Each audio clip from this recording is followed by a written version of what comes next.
ద్రోణాచార్యుడు వారు ఉపదేశించిన సందర్భంలో ఆనాడు నీకు ఏం కనపడుతుంది అంటే మిగతా వాళ్ళు చాలా చెప్తే అర్జునుడు నాకు కన్ను కనపడతా ఉంది అని ప్రస్తావిస్తూ కేసీఆర్ గారు కూడా తెలంగాణ రాష్ట్రం ఇవన్నీ అద్భుతాలు జరిగినాయంటే అర్జునుని మారిగా ఈ రాష్ట్రాన్ని అభివృద్ధి చాలా కన్ను కనపడదు కాబట్టే ఇవన్నీ జరిగాయని ప్రస్తావించాడు.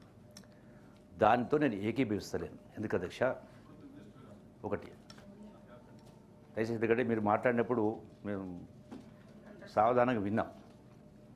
అధ్యక్ష, తెలంగాణ రాష్ట్రం సాధించిన దానిలో కేసీఆర్ గారి పాత్ర లేదు నేను అనను. సో డెఫినెట్గా ఉంది. అందరికంటే కూడా వారు కూడా ప్రాధాన్యత ఉంది. ఎట్ ది సేమ్ టైము వందలాది మంది బిడ్డలు ప్రాణత్యాగాలు చేసినారు. వందలాది మంది బిడ్డలు. తొలి దశ ఉద్యమం, మలి దశ ఉద్యమం, వాళ్ళు కూడా అందరిలాగా ఎలాగో బతికేవాళ్ళే. కానీ నేను కూడా అధ్యక్ష, నేను కూడా గతంలో బీఆర్ఎస్ ప్రభుత్వంలో 300 సంవత్సరాలు మంత్రిగా పనిచేసిన. సరే, తెలంగాణ ఉద్యమ సందర్భంలో ఒక నిర్ణయం తీసుకోవడం జరిగింది. ఆ తర్వాత కూడా మళ్ళీ ఇంకో నిర్ణయం తీసుకోవడం జరిగింది.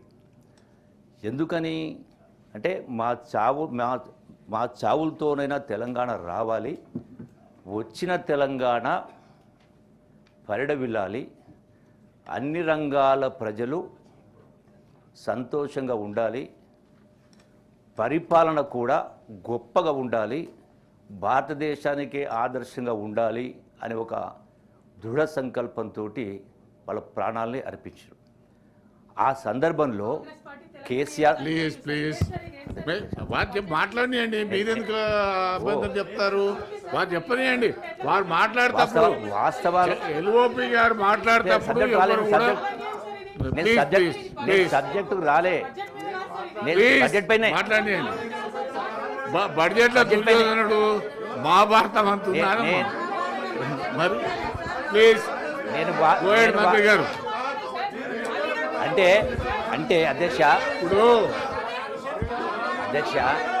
మీరు ఏది చెప్పినారో వారు దానికి సమాధానం చెప్పనియాలి కదా. మీకు ఉలికెందుకు? మీరు 10 నిమిషాలు వింటే, మంత్రి గారి 10 నిమిషాలు వింటే, ఏది కూడా రికార్డు 10 నిమిషాలు వింటే అర్థమవుతుంది కదా. వినడానికి భయం ఎందుకు? మళ్ళా కవిత గారు మీరెందుకు మాట్లాడండి. వారు మాట్లాడియండి. నేను వారు మాట్లాడిన అంశానికే వస్తున్నా. నేను మొదలే పెట్టలే. మాట్లాడియండి. నేను మొదలే పెట్టలే. దయచేసి వాళ్ళు కూర్చుంటే చెప్పనియండి. దయచేసి వాళ్ళు కూర్చుంటే చెప్పనియండి. వారు ప్రస్తావించిన అంశానికే వస్తా ఉన్నా. వినడానికి మీకంటే అంటే మీ లోపల ఏదో భయం ఉంది. మాట్లాడితే వాస్తవాలు బయటకు వస్తున్న భయం ఉంది కాబట్టి వినడానికి సిద్ధంగా లేరు. మరి కవిత గారికి నేను ఒక్క అంశం ప్రస్తావించలే, చెప్తా కదా. ఒక్క అంశం కూడా ప్రస్తావించలే. మీరు గంట సేపు మాట్లాడి నేను ఎక్కడ కూడా మీరు కూర్చోండి. మాట్లాడండి. మీరు మాట్లాడే సందర్భంలో మాట్లాడవచ్చు కదా. నేను పల్లెత్తు మాట మాట్లాడలే. సావధానంగా గంట సేపు విన్నాం. మీరు ప్రస్తావించిన అంశానికి నేను వస్తా ఉన్నా. నేనే చెప్పిన కదా, తెలంగాణ వచ్చిన కేసీఆర్ పార్టీ లేదన్నా. పోనీ ఒక నిమిషం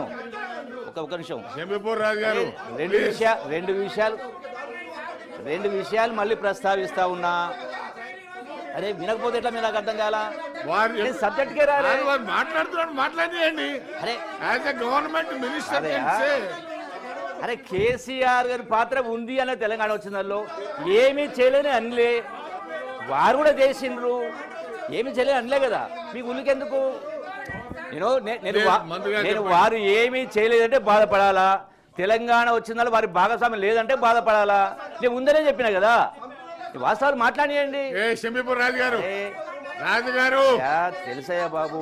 షంబీపూర్ రాజు గారు, మీరు నేను మాట్లాడిన తర్వాత దానిలో నేను ఒక్క అబద్ధం మాట్లాడటోని కాదు, ఒక్క అబద్ధం మాట్లాడటోని కాదు, పూట పూటకు మాట మార్చటోని కాదు. మీకు వినే ఓపిక ఉండాలా? మీరు చెప్పిందే వేదం, నేను చెప్పిందే వేదం అంటే ఎట్లా? నేను వారి గంట సేపు ఇచ్చిన నేను చెప్పిందే వేదం అంటే ఎట్లా? వినాలి కదా. నేనేమన్నా ఏ లక్ష్యంతో ప్రాణత్యాగం చేసిండో ఆ లక్ష్యం దిశగా ఆ స్థాయిలో పరిపాలన జరగలేదు, బాధ్యత రహిత పరిపాలన జరిగిన ఎగ్జాంపుల్ ఇస్తా అంటున్నా నేను. వారు చెప్పిన దాన్ని అదే అంశాన్ని ప్రస్తావిస్తా ఉన్నా. అధ్యక్ష ఇదే కదా అధ్యక్ష, ప్లీజ్ తొందరగా కంక్లూడ్. అధ్యక్ష ఇప్పుడు వాళ్ళ మాట మాట్లాడారు, చివరగా వారు మాట్లాడుతూ ఈ భారతదేశాన్ని పరిపాలించింది ఎక్కువగా కాదు, ఏమీ చేయలేని పద్ధతిలో మాట్లాడారు. అధ్యక్ష, స్వాతంత్రం వచ్చిన రోజున ఆనాడు 1947లో దేశ జనాభా 30 కోట్లు. ఆ రోజున ఆ సందర్భంలో బెంగాల్ ఫెమైన్ లాంటి ఫెమైన్స్ వచ్చి తినడానికి తిండి లేని పరిస్థితి ఉండే. ఈరోజు 140 కోట్ల జనాభా, 140 కోట్ల జనాభాకు ఎక్కడ పండించి ఎక్కడ దాన్ని పెట్టాలో లేని పరిస్థితి ఒకటి. నెక్స్ట్ మాట్లాడండి, దానికి జవాబు చెప్పండి.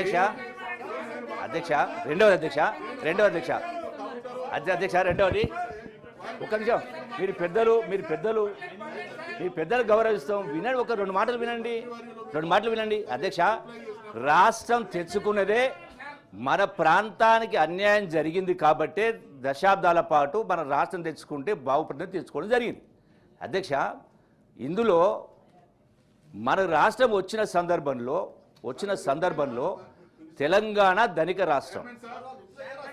అధ్యక్ష, అంటే మిగులు బడ్జెట్తో మనకు వచ్చింది. మిగులు బడ్జెట్ రాష్ట్రం వస్తే అధ్యక్ష వినాలి కదా అధ్యక్ష, మంత్రి గారు మిగులు బడ్జెట్ రాష్ట్రం వస్తే అధ్యక్ష ఎల్ఓపి గారు మాట్లాడింది మీరు రిప్లైలో ఇవ్వండి. ఒకటి అంశం మీద మీరు అధ్యక్ష, అంటే వారేదైతే అర్జునికి కన్ను కనపడ్డ తప్ప కూడా కనపడ్డా అని చెప్తా ఉన్నా. అంటే మిగులు రాష్ట్రం అయినా కూడా గడచిన దశాబ్ద కాల పరిపాలనలో హైదరాబాద్ రాజధాని ద్వారా లక్షల కోట్ల ఆదాయం వచ్చింది. అధ్యక్ష, వారు మాట్లాడుతున్నారు. అధ్యక్ష, వారు కూడా నేను చెప్తున్నాను. అధ్యక్ష, మీరు మాట్లాడిన చెప్పండి. వాళ్ళు చెప్పిన దానిలో మిగులు రాష్ట్రం అయినా కూడా హైదరాబాద్ ద్వారా గడచిన 10 సంవత్సరాల కాలంలో లక్షల కోట్ల రూపాయల ఆదాయం వచ్చిన తర్వాత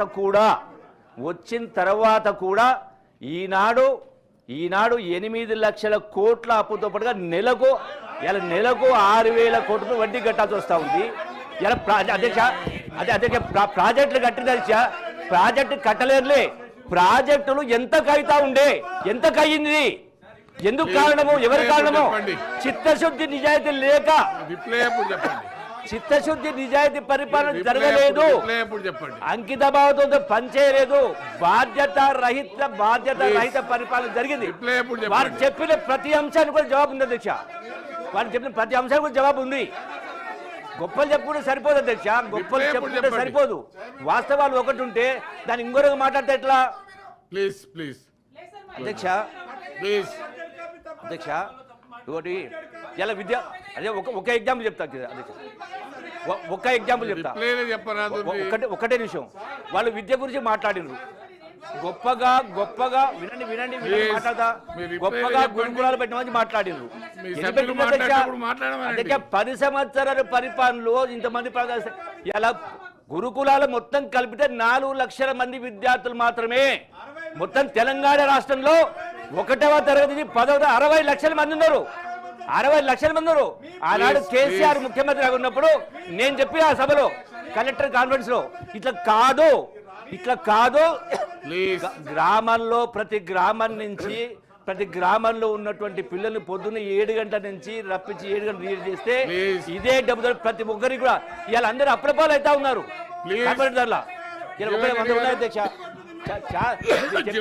చాలా అంశాల్లో వాస్తవ సత్య దూరం మాట్లాడింది, చాలా విషయాలలో మీరు మాట్లాడండి. మంత్రి గారు ప్లీజ్. Please please. ప్రపంచంలో ఏ మూల ఏ క్షణం ఏం జరుగుతుందో వేగంగా తెలుసుకోవడానికి తొలి వెలుగు వాట్సాప్ ఛానల్ని ఫాలో చేయండి.